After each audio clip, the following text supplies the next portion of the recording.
BJP को गाली देते देते लोग किस तरह से देश पर ही सवाल उठाने लगे हैं, इसका उदाहरण आप ए राजा के इस बयान से समझ सकते हैं।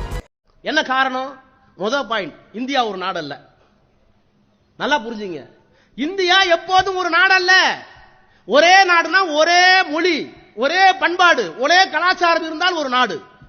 ए राजा ने कहा है कि भारत कोई देश नहीं है, ये उप महाद्वीप है। दरअसल तमिलनाडु में एक रैली को संबोधित करते हुए ए राजा ने ये बयान दिया। ए राजा ने सिर्फ भारत देश पर सवाल नहीं उठाए, भारत माता पर सवाल उठाए और भगवान राम पर विवादित बयान दिया। भगवान राम और उनके भाइयों को छी इडियट बताया। दरअसल डीएमके नेता ए राजा ने कहा कि भारत एक देश नहीं बल्कि एक उप महाद्वीप है। एक देश का मतलब एक भाषा, एक परंपरा और एक संस्कृति है। भारत एक देश नहीं बल्कि एक उप महाद्वीप है। अगर कोई समुदाय गौमांस खाता है तो इसे स्वीकार करें। अगर कोई मणिपुर में कुत्ते का मांस खाता है तो यह उनकी संस्कृति में है। आपकी समस्या क्या है? क्या उन्होंने आपसे खाने के लिए कहा? द्रमुक सांसद ने आगे दावा किया कि प्रधानमंत्री नरेंद्र मोदी ने कहा था कि लोकसभा चुनाव के बाद तमिलनाडु में कोई द्रमुक नहीं होगी। उन्होंने आगे कहा कि अगर चुनाव के बाद डीएमके नहीं रहेगी तो भारत भी नहीं रहेगा। तो समझ सकते हैं आप कि ये लोग किस तरह से बयानबाजी कर रहे हैं। इतना ही नहीं, ए राजा ने सनातन धर्म पर भी सवाल खड़े किए। उन्होंने बीजेपी पर निशाना साधते हुए कहा कि तमिलनाडु भाजपा की जय श्री राम और भारत माता की विचारधारा को कभी नहीं अपनाएगा।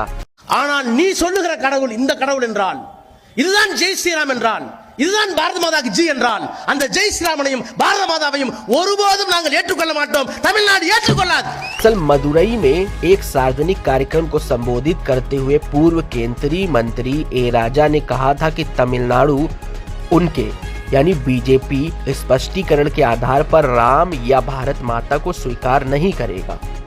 राम का शत्रु कौन?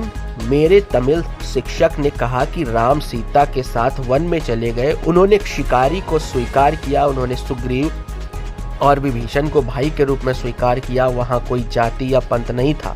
मैं रामायण या राम में विश्वास नहीं रखता। के बाद उन्होंने भगवान राम और उनके भाइयों को छी इडियट तक कह दिया। அப்ப நாலு பேரா அண்ணன் தம்பி பிறந்து ஒரு குறவரை, ஒரு வேட்டுவரை இன்னொரு சகோதரனாக, ஒரு குரங்கை இன்னொரு சகோதரனாக, இன்னொரு குரங்கை ஆறாவது சகோதரனாக ஏற்றுக்கொண்ட ராமாயணத்துக்கு பேர் தான் மனித நல்லிணக்கம் என்று சொன்னால் நீ சொல்ற ஜெய் ஸ்ரீராம் சி इडियट। तो ये राजा के बयान पर बीजेपी और कांग्रेस दोनों की ओर से पलटवार किया जा रहा है। कांग्रेस की ओर से कहा गया है कि डीएमके के नेता ए राजा का बयान स्वीकार नहीं किया जा सकता। संविधान की शपथ लेते हैं और भारत माता की जय नहीं कहते, यह स्वीकार्य नहीं है। ऐसे लोग भारत के संविधान के प्रति भी प्रतिबद्ध नहीं हो सकते। भारत माता, राजा रामचंद्र और सनातन राजनीति बयानबाजियों और उद्देश्यों से ऊपर है। तो उधर बीजेपी की ओर से कहा गया है कि डीएमके वंशवाद द्वारा पोषित पार्टी और इंडिया ब्लॉक का सदस्य है। ऐसे गठबंधन सिर्फ दो सूत्री एजेंडे पर चलते हैं। एक तो अपने आकाओं को खुश करो और जो सनातन धर्म से नफरत करते हैं और हद से ज्यादा लूट करते हैं।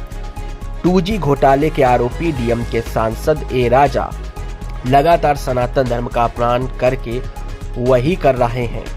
लेकिन ये जो शब्द we are enemies of Ram, क्या इससे आप एग्री करते हैं?